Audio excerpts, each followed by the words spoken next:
această seară suntem adunați aici, ca El să ne vorbească, El să ne cerceteze, El să ne mângâie, că viața noastră este în mâna Lui. Și aș vrea să stăm într-o duc de rugăciune, să spunem, Doamne, viața noastră este în mâna Ta, Doamne. Chiar dacă ar veni încercări și probleme, Doamne, chiar dacă ar veni suferință, Doamne, chiar dacă ar veni boli, Doamne, știi că viețile noastre este într-unul tot de îndurare, Doamne. În această zi, Doamne, în numele Lui Iisus Hristos îți mulțumim, Doamne. Spune în inima Ta așa cum stai acolo, te rog.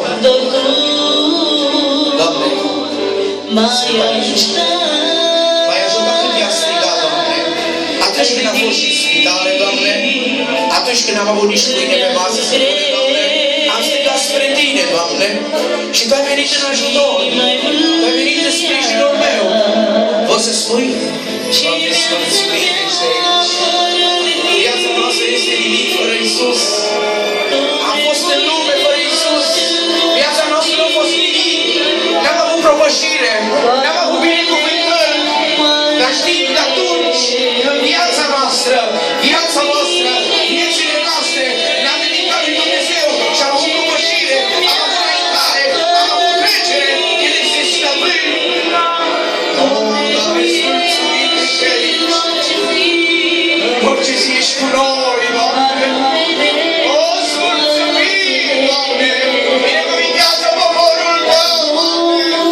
O, să mulțumim că ești cu noi, Doamne. Continuă rugăciune prin fratele Cristi. Cristi, cine e? Doamne Dumnezeu meu și Tatăl Ceresc, îți mulțumim, Doamne, pentru această seară. În această seară, Tu, Doamne, Tatăl Ceresc, Te-ai înălțat, Doamne Dumnezeu, aici, în mijlocul nostru, Doamne Dumnezeu. La mințile și la nivelul inimii noastre, Tu Te-ai coborât, Doamne, Tatăl Ceresc. Și în această seară îți mulțumim că Tu ne vei vorbi, Doamne. Avem această nădejde că ne eliberezi. Care curge de la Domnul Harului. O, îți mulțumim, Doamne.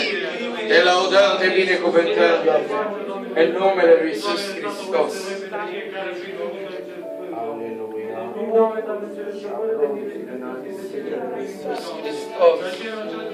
O, Te rugăm, Doamne, ascultă-L Tu, Doamne. O, ascultă rugăciunii bisericii, Doamne. O, îți mulțumim, Doamne.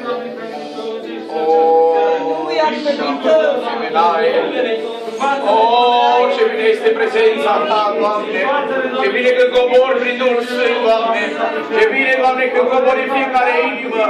Oh, Te rugăm în această zi! Biserica Ta are nevoie de Tine, Doamne! Oh, îți mulțumim, Doamne! Aleluia! Mulțumim și în continuare binecuvântează pe cel care va vorbi. Binecuvântează pe cei care vor cânta, Doamne. Toți cei care se străduiesc, Doamne, prin Duhul Tău cel Sfânt, Doamne. Și fă o minune în viețile noastre, Doamne Dumnezeule. Și vine-te spiritual și invită-ne spiritual, Doamne. Aleluia! Aleluia! Cântăm, lăudăm pe Domnul. Cine are inimă bună să laude pe Domnul, nu Cristi.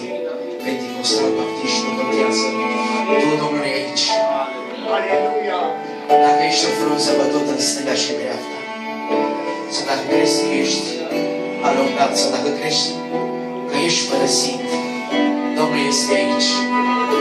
Vrea să-ți vorbească că dacă tu ești părăsit de oameni, El nu te părăsește.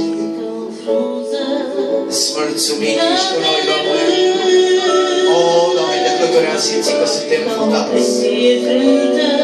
De câte ori am crezut, Doamne, că suntem purtați în stânga și dreapta de probleme, de neajunsuri. Dar știm, Doamne, că Tu, Doamne, îți mulțumim că ești cu noi în această zi, Doamne. Poate ești în această seară aici și poate nu mai poți să mijlocești să te rogi și începi așa încet cu încet. Să te stingi, să spui că n-ai putere,